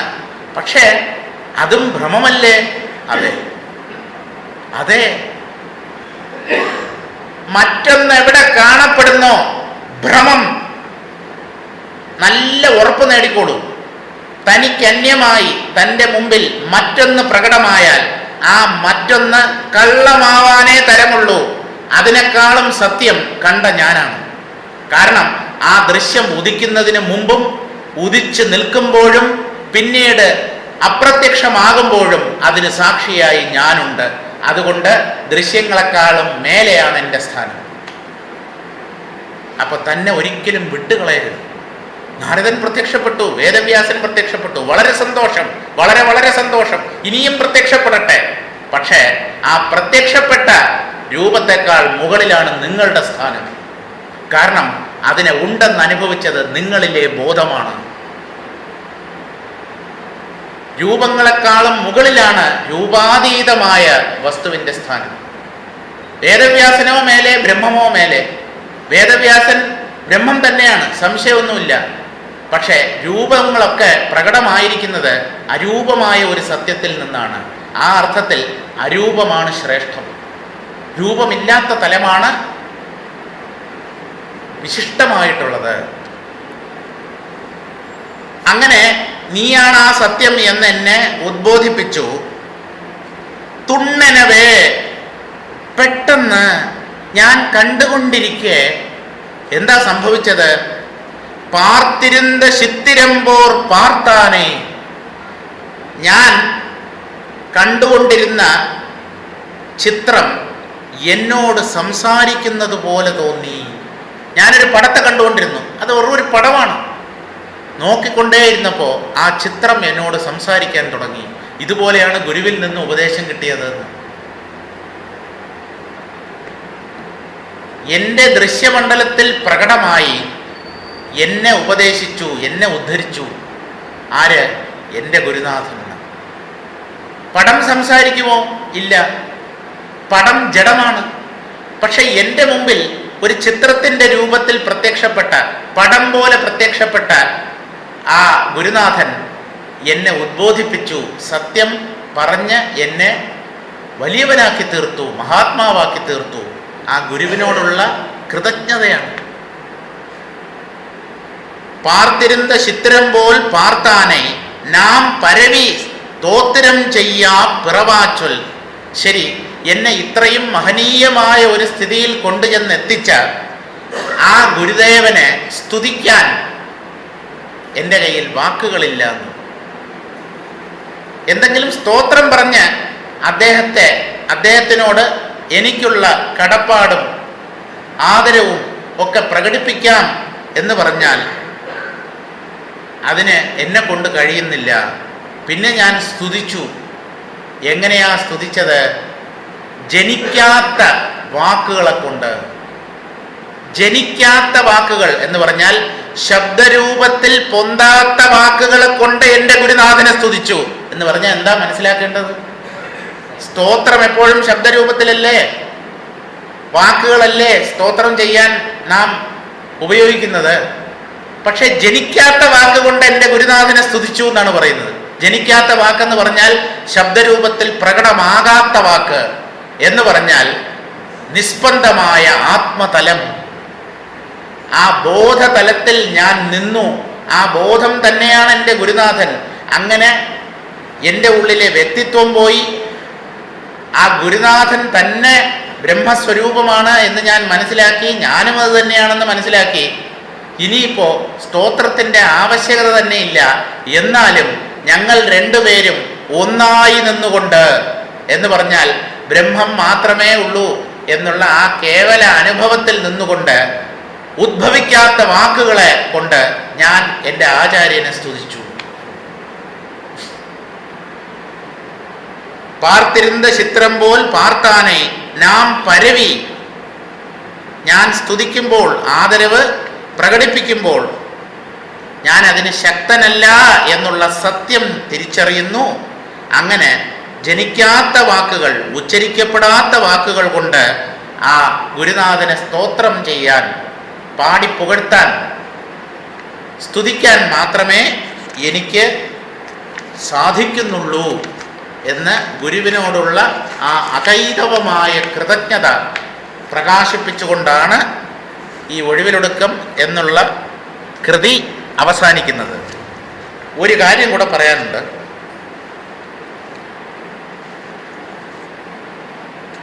നമ്മുടെ ശ്രീനാരായണ ഗുരുദേവൻ അദ്ദേഹം എഴുതിയ ഒരു കൃതിയാണ് ശിവശതകം. പരമേശ്വര സ്തുതി 100 പദ്യങ്ങൾ, അതാണ് ശിവശതകം. ഈ ശിവശതകത്തിൽ ഒഴിവിലൊടുക്കം എന്നുള്ള വാക്ക് ശ്രീനാരായണ ഗുരുദേവൻ ഉപയോഗിക്കുന്നുണ്ട്. അതിൻ്റെ അർത്ഥം അത് അദ്ദേഹത്തിന് നമ്മുടെ തമിഴകത്തിൽ നിന്ന് കിട്ടിയതാവാനേ തരമുള്ളൂ. ഇടയ്ക്ക് ശ്രീനാരായണ ഗുരുദേവൻ്റെ ആ ജീവചരിത്രത്തിൽ കുറച്ചു കാലം അദ്ദേഹം എവിടെയായിരുന്നു എന്ന് ആർക്കും അറിയില്ല. തമിഴ്നാട്ടിലായിരുന്നു. അവിടെ കുറേ സിദ്ധപുരുഷന്മാരെയൊക്കെ കണ്ടു. തമിഴിലുള്ള വേദാന്ത കൃതികൾ അല്ലെങ്കിൽ ഈ ശിവതത്വത്തെ പ്രതിപാദിക്കുന്ന കൃതികളൊക്കെ അദ്ദേഹം ആരിൽ നിന്നോ കേട്ട് മനസ്സിലാക്കി എന്നുള്ളതിൻ്റെ തെളിവാണ് ഈ ശിവശതകത്തിൽ അദ്ദേഹം രചിച്ചിട്ടുള്ള 35-ാമത്തെ പദ്യം. അത് വായിച്ച് അതിൻ്റെ അർത്ഥവും കൂടെ പറഞ്ഞ് നമുക്ക് ഒഴിവിൽ ഒടുങ്ങാം. ഈ പറയുന്നത് അവസാനം ഒടുങ്ങാനാണ്. അതാണ് നമ്മുടെ ലക്ഷ്യം, ജീവിത ലക്ഷ്യം. ഇപ്പോൾ ഉടനെ വേണ്ട, പതുക്കെ മതി, എന്നാലും ഒടുങ്ങണം. തൊഴിലുകളഞ്ചും ഒഴിഞ്ഞു തോന്നി നിൽക്കും മുഴുമതി ആഴി കടഞ്ഞെടുത്തു മുന്നം ഒഴുകി വരുന്ന അമൃതുണ്ടു മാണ്ടുപോകാതൊഴിവിലൊടുക്കമുദിക്കും അർക്കബിംബം.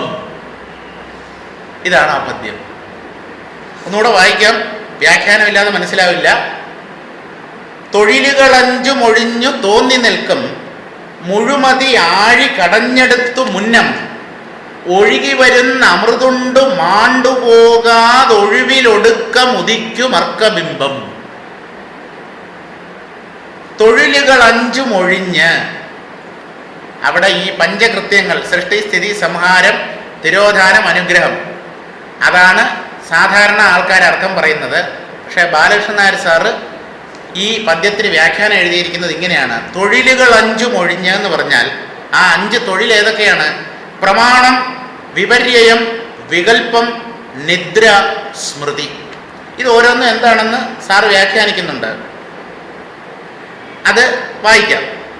ആ തൊഴിലുകൾ 5 ഒഴിഞ്ഞ് തോന്നി നിൽക്കും ബ്രഹ്മഭാവനയിലെത്തി നിൽക്കുന്ന മുഴുമതി ആഴി അഖണ്ഡാകാര ബുദ്ധിയാകുന്ന പാലാഴി മുന്നം കടഞ്ഞെടുത്ത് നേരത്തെയുള്ള സമാധ്യഭ്യാസം കൊണ്ട് പാകപ്പെട്ട് ഒഴുകി വരുന്ന അമൃതുണ്ടും, അമൃത് പോലെ ഉള്ളിൽ പരക്കുന്ന ശീതളമായ പ്രാണധാരയിലെ ആനന്ദം അനുഭവിച്ചാലും ആണ്ടുപോകാതെ, അതാണ് പരമസത്യമെന്ന് ഭ്രമിച്ച് നിന്നുപോകാതെ മുന്നോട്ട് നീങ്ങിയാൽ ഒഴിവിലൊടുക്കം, നിവൃത്തിമാർഗത്തിൻ്റെ ഒടുവിൽ, അന്ത്യത്തിൽ അർക്കബിംബം സൂര്യബിംബം ഉദിക്കും. പരമബ്രഹ്മമാകുന്ന ബോധസൂര്യൻ ഉദയം ചെയ്യും. ഒഴിവിലൊടുക്കമുദിക്കും അർക്കബിംബം. പ്രമാണം, വിപര്യം, വികല്പം, നിദ്ര, സ്മൃതി എന്നീ 5 ചിത്തവൃത്തികളും അടങ്ങി ബ്രഹ്മഭാവനയിൽ എത്തി നിൽക്കുന്ന അഖണ്ഡാകാര ബുദ്ധിയാകുന്ന പാലാഴി നേരത്തെയുള്ള സമാധ്യഭ്യാസം കൊണ്ട് പാകപ്പെട്ടും അമൃത് പോലെ ഉള്ളിൽ പരക്കുന്ന ശീതളമായ പ്രാണധാരയിലെ ആനന്ദം അനുഭവിച്ചാലും അതാണ് പരമസത്യമെന്ന് ഭ്രമിച്ച് നിന്നുപോകാതെ മുമ്പോട്ട് നീങ്ങിയാൽ നിവൃത്തിമാർഗത്തിൻ്റെ അന്ത്യത്തിൽ പരബ്രഹ്മമാകുന്ന ബോധസൂര്യൻ ഉദയം ചെയ്യും. ഒഴിവിലൊടുക്കമുദിക്കും അർക്കബിംബം. അതിൻ്റെ അർത്ഥം വിശദമായി താഴെ കൊടുത്തിട്ടുണ്ട്. അതിനെയൊക്കെ വ്യാഖ്യാനിക്കാൻ പോയാൽ ഞാനൊരു വിഡ്ഢിയാണെന്ന് നിങ്ങളുടെ മുമ്പിൽ തെളിയിക്കുന്നതിന് തുല്യമാണ്. ഇതിനേക്കാളും ലളിതമായിട്ട് എഴുതാൻ പറ്റില്ല. ഇനിയിപ്പോൾ ഞാനതിൽ വെള്ളം ചേർത്ത് അതിനെ ഇനി കൂടുതൽ ലഘൂകരിക്കാൻ ഞാനാരാ? കൊച്ചുകുട്ടിക്ക് മനസ്സിലാവുന്ന രീതിയിലാണ് സാറിൻ്റെ വ്യാഖ്യാനം. അതുകൊണ്ട് ഇതിനൊന്നും ഇനി എൻ്റെ കയ്യിൽ നിന്ന് സ്വന്തമായിട്ടൊരു വ്യാഖ്യാനമൊന്നും നിങ്ങൾ പ്രതീക്ഷിക്കേണ്ട. സാറിൻ്റെ വ്യാഖ്യാനം ഞാൻ വായിക്കും, അത്രമാത്രം. ഒഴിവിലൊടുക്കം ഉദിക്കും അർക്കബിംബം. ഇടയ്ക്കെങ്ങും നിന്നു പോകാതെ ഒരു സാധകൻ പൂർണ്ണമായ അദ്വയ ബ്രഹ്മസാക്ഷാത്കാരത്തിൽ എത്തിച്ചേരേണ്ടതാണ്. ഒഴിവ് എന്ന പദത്തിന് ഒഴിഞ്ഞു പോകൽ അഥവാ നിവൃത്തി എന്നാണ് അർത്ഥം. ഒഴിഞ്ഞു പോകാവുന്നതെല്ലാം ഒടുങ്ങിയാൽ ബാക്കി നിൽക്കുന്നതാണ് പൂർണ്ണബ്രഹ്മം. അതാണ് ഒഴിവിലൊടുക്കം. ഏതൊക്കെ ഒഴിഞ്ഞു പോകാനുള്ള സാധ്യതയുണ്ടോ, ഏതൊക്കെയാണ് ഒഴിഞ്ഞു പോകാൻ സാധ്യതയുള്ളത്? താനല്ലാത്തതൊക്കെ, അതൊക്കെ തനിക്ക് ഒഴിച്ചു മാറ്റാം. അതെല്ലാം ബാക്കി നിന്നാൽ, അതെല്ലാം ഒഴിഞ്ഞു പോയാൽ അവസാനം ഈ ഞാനിനെ ഒഴിപ്പിക്കാൻ പറ്റും. പക്ഷെ ആ ഒഴിപ്പിക്കൽ ബ്രഹ്മത്തിലായിരിക്കും. അങ്ങനെ ആയാൽ പൂർണ്ണ ബ്രഹ്മം ബാക്കി നിൽക്കും എന്നാണ്. ഒന്നൊന്നായി എണ്ണി എണ്ണി തൊട്ടെണ്ണും പൊരുൾ ഒടുങ്ങിയാൽ നിന്നിടും ദൃക്കുപോലുള്ളം നിന്നിൽ അസ്പന്ദമാകണം. ഹരിനാമകീർത്തനത്തിലുള്ളതല്ലേ ഇല്ലേ? ആണെന്നാണ് തോന്നുന്നത്, എനിക്ക് ഉറപ്പില്ല. ജ്ഞാനപ്പാനയിലില്ല ഇങ്ങനെ ഒരു പദ്യം ഇല്ലേ? ഏതാ? ഗുരുദേവ കൃതികളിലുള്ളത് തന്നെ അല്ലേ? ഏത് പുസ്തകത്തിലാണെന്ന് ഇതില്ല. ഈ ഗുരുദേവൻ രചിച്ച ഏതോ ഒരു കൃതിയിലുള്ളതാണ്. ഒന്നൊന്നാ എണ്ണി എണ്ണി തൊട്ടെണ്ണും പൊരുൾ ഒടുങ്ങിയാൽ നിന്നിടും ദൃക്ക് പോലുള്ളം നിന്നിൽ അസ്പന്ദമാകണം എന്നിങ്ങനെ ഈ സാക്ഷാത്കാരത്തെക്കുറിച്ച് ദൈവദശകത്തിൽ ഗുരുദേവൻ പ്രസ്താവിച്ചിട്ടുണ്ട്. അതിനു മുമ്പ് ഞാൻ തോക്കിക്കയറി വെടിവെച്ചു, ഇത് ഏത് ഗ്രന്ഥത്തിലുള്ളതാണ് മുഴുവൻ വായിച്ചിട്ട് തന്നെ പറയാൻ. ദൈവദശകത്തിൽ ശ്രീനാരായണ ഗുരുദേവൻ തന്നെ പറയുന്നതാണ് ഈ വാക്കുകൾ. ഒഴിയാവുന്നതൊക്കെ ഒഴിഞ്ഞാൽ പൂർണ്ണ സത്യം സൂര്യതുല്യം പ്രകാശിക്കും. ഒഴിയേണ്ടത് എന്തൊക്കെയാണ്? ചിത്തവൃത്തികളാണ് ഒഴിയേണ്ടവ. അതാണ് തൊഴിലുകൾ 5. ഏതെല്ലാം? പ്രമാണം, വിപര്യം, വികല്പം, നിദ്ര, സ്മൃതി എന്നിങ്ങനെ 5 ചിത്തവൃത്തികൾ. അത് ഓരോന്നും എന്താണെന്ന് പറയുന്നുണ്ട്. തൊഴിലുകൾ 5 എന്ന് പറഞ്ഞിരിക്കുന്നത് ഇവയെയാണ്. ഒന്നുകൂടെ പറയാം: പ്രമാണം, വിപര്യം, വികല്പം, നിദ്ര, സ്മൃതി. ഇന്ദ്രിയങ്ങൾ വഴി വിഷയങ്ങളെ അനുഭവിക്കുന്നതാണ് പ്രമാണം. പഞ്ചേന്ദ്രിയങ്ങളിലൂടെ പ്രപഞ്ചത്തെ അനുഭവിക്കുന്ന ആ അവസ്ഥയാണ്, അല്ലെങ്കിൽ ചിത്തത്തിൻ്റെ സ്ഥിതിയാണ് പ്രമാണം. ഉള്ളതിൽ ഇല്ലാത്തത് ആരോപിച്ച് കാണുന്നതാണ് വിപര്യം. കയറിന് സർപ്പമായിട്ട് കാണുക, മരുഭൂമിയിൽ കാനൽ ജലത്തെ കാണുക, അതാണ് വിപര്യം. ഇനി കയറിൽ സർപ്പത്തെ കാണും പോലെ. ഇനി ശൂന്യതയിൽ ഇല്ലാത്തത് സങ്കല്പിച്ച് കാണുന്നതാണ് വികല്പം. അപ്പൊ വിപര്യത്തിനും വികല്പത്തിനും ഒരു ചെറിയ വ്യത്യാസമേ ഉള്ളൂ. ഉള്ള ഒന്നിൽ ഇല്ലാത്ത ഒന്നിനെ ആരോപിച്ചാൽ വികല്പം, ശൂന്യതയിൽ ഇല്ലാത്ത ഒന്നിനെ കണ്ടാൽ, അല്ല, ഉള്ള ഒന്നിൽ ഇല്ലാത്തതിനെ ആരോപിച്ച് കണ്ടാൽ വിപര്യം. അത് കയറിൽ സർപ്പത്തെ ആരോപിക്കുന്നത് പോലെയാണ്. ശൂന്യതയിൽ, ഒന്നുമില്ലായ്മയിൽ, ഇരുട്ടിൽ കാണുന്ന ഭൂതപ്രേതത്തെ പോലെ ശൂന്യതയിൽ ഇല്ലാത്തത് സങ്കല്പിച്ച് കാണുന്നതാണ് വികല്പം. ഇരുട്ടിൽ പിശാചിനെയും മറ്റും കാണുന്നത് പോലെ ചിത്തത്തിൻ്റെ ലയമാണ് നിദ്ര. അതൊക്കെ നമുക്കറിയാം. സത്സംഗത്തിൽ സ്ഥിരമായിട്ട് നമ്മൾ ചെയ്യുന്ന തൊഴിലാണത്, നിദ്ര. ചിത്തത്തിൻ്റെ ലയമാണ് നിദ്ര. കഴിഞ്ഞതൊക്കെ ഓർമ്മിക്കുന്നതാണ് സ്മൃതി, സ്മരണം, ഓർമ്മ. ചിത്തവൃത്തി നിരോധരൂപമായ യോഗം അഭ്യസിച്ചാൽ ചിത്തത്തിൻ്റെ ഈ 5 തൊഴിലുകളും മാറിക്കിട്ടും. ഈ 5-ൽ ഏതെങ്കിലും ഒന്നുണ്ടെങ്കിൽ അവിടെ മനസ്സ് ബാക്കിയുണ്ട് എന്നാണ് അർത്ഥം. ചിത്തവൃത്തികൾ ഒന്നടങ്ങിക്കിട്ടിയാൽ കുണ്ടലിനി പ്രാണപ്രസരം അനുഭവപ്പെടും. സാർ ഉങ്ങൾക്കെല്ലാം ഇത് ரொம்ப യൂസ്ഫുള്ളാണ്. ആരൊക്കെ ഈ യോഗ, നമ്മളെ ഈ രാജയോഗം എന്നൊക്കെ പറയുന്നുണ്ടല്ലോ, കുണ്ടലിനി, ചക്രാസ്, ആധാരം എന്നൊക്കെ പറയുന്നുണ്ടല്ലോ, മൂലാധാരം മുതൽ സഹസ്രാരം വരെയുള്ള 7 ചക്രം, അവർക്ക് ഈ വിവരണങ്ങൾ കൂടുതൽ ഉൾപ്രകാശം നൽകും. കുണ്ടലിനി പ്രാണപ്രസരം അനുഭവപ്പെടും. ചിത്തവൃത്തികൾ അടങ്ങി അഖണ്ഡാകാര ബുദ്ധി തെളിയുന്ന സമാധി അനുഭവത്തിൻ്റെ ആദ്യഘട്ടമാണ് പ്രാണപ്രസരം. സമാധി അതിൻ്റെ തുടക്കത്തിൽ അനുഭവപ്പെടുന്നതാണ് പ്രാണപ്രസരം. അതിൽ നിന്ന് നമുക്ക് കുറേ ദൂരം പോകാനുണ്ട്. പ്രാണൻ പ്രസരിക്കുകയില്ല, പ്രാണൻ ഒടുങ്ങുകയാണ് വേണ്ടത്, അടങ്ങുകയാണ് വേണ്ടത്. അമൃതധാര കൊണ്ട് ഉള്ളു നിറയുന്നത് പോലുള്ള അനുഭവമാണ് ഇവിടെ. ഈ അനുഭവത്തോടെ സത്യാനുഭവം പൂർണ്ണമായി എന്ന് ചിലർ ഭ്രമിച്ചു പോകും. Your kind attention please, art of living കാര്യം. ഈ പ്രാണപ്രസരമല്ല നമുക്ക് വേണ്ടത്. പ്രാണപ്രസരം മനസ്സ് ഏകാഗ്രപ്പെടുന്നതോടുകൂടെ നമ്മുടെ ഉള്ളിൽ ഉറങ്ങിക്കിടക്കുന്ന പ്രാണശക്തി അത് പ്രസരിക്കാൻ തുടങ്ങും. അത് നമ്മുടെ ആത്മീയ മാർഗത്തിലൂടെ മുമ്പോട്ട് പോകുന്നു എന്നുള്ളതിൻ്റെ തെളിവാണ്. പക്ഷെ അവിടം കൊണ്ട് നിന്ന് പോരുത്. ഒഴിവിലൊടുങ്ങണം. പ്രസരിച്ചാൽ പോരാ, അതവസാനം സത്യത്തിൽ ഒടുങ്ങണം, നിശ്ചലമായി തീരണം. ഈ അനുഭവത്തോടെ സത്യാനുഭവം പൂർണ്ണമായി എന്ന് ചിലർ ഭ്രമിച്ചു പോകും.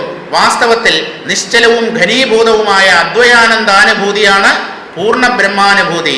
പ്രാണചലനവും പൂർണ്ണമായി ഒഴിഞ്ഞു മാറി അഹംബോധവും ഇല്ലാതാകുന്ന നിർവികൽപ്പ ദശയിലാണ് അതുണ്ടാവുക. ഈ അനുഭവസ്ഥിതിയാണ് ഒഴിവിലൊടുക്കമുദിക്കുന്ന അർക്കബിംബം അഥവാ സൂര്യബിംബം. പൂർണ്ണമായ ബോധാനുഭവം. ഒരു 10,000 ആതിഥേയരൊന്നായി വരുവതുപോലെ വരും വിവേകവൃത്തി എന്ന് ഇതേ ശ്രീനാരായണ ഗുരുദേവൻ പറഞ്ഞ കാര്യം. ഒരു സൂര്യനല്ല, 10,000 സൂര്യന്മാർ ഒരുമിച്ചുദിച്ചതുപോലെ. അതാണ് ഈ ഒഴിവിലൊടുക്കമുദിക്കുന്ന സൂര്യബിംബം. ഈ അനുഭവത്തെക്കുറിച്ച് പ്രതിപാദിക്കുന്ന ഒരു പ്രസിദ്ധ വേദാന്ത കൃതി തമിഴിലുണ്ട്. ഒഴിവിലൊടുക്കം എന്നാണ് അതിൻ്റെ പേര്. അതാണ് നമ്മൾ വായിച്ചു തീർത്തതും. കണ്ണുടയ വള്ളലാർ എന്ന സിദ്ധനാണ് അത് രചിച്ചത്. ആ കൃതിയെ ഓർമ്മിപ്പിക്കാൻ കൂടിയാണ് ഒഴിവിലൊടുക്കമുദിക്കും അർക്കബിംബം എന്ന് ഗുരുദേവൻ പ്രയോഗിച്ചിരിക്കുന്നത്. നമ്മുടെ സമയവും കൃത്യമായി തീർന്നു. ഇനിയിപ്പോൾ അടുത്തത് എന്താണ് എന്നുള്ളതാണ് പലരുടെയും ഉള്ളിൽ വരുന്ന ഒരു സംശയം. നമ്മൾ ഉദ്ദേശിക്കുന്നത് കൈവല്യ നവനീതം എന്നൊരു കൃതിയുണ്ട്. താണ്ഡവരായ സ്വാമികൾ എഴുതിയതാണ്. ശുദ്ധ അദ്വൈത കൃതിയാണ്. ഇതുപോലെയുള്ള കുഴപ്പം പിടിച്ച ഭാഷയൊന്നുമല്ല. വളരെ ലളിതമായ തമിഴിൽ രചിക്കപ്പെട്ടിട്ടുള്ള ഗ്രന്ഥമാണ്. അദ്വൈത സിദ്ധാന്തവുമായി വളരെ ഒത്തുപോകുന്നത് അല്ല, അദ്വൈത സിദ്ധാന്തം തന്നെയാണ് ആ കൃതിയിൽ പ്രതിപാദിച്ചിട്ടുള്ളത്. അത് നമുക്ക് അടുത്ത ക്ലാസ്സിലെടുക്കാം.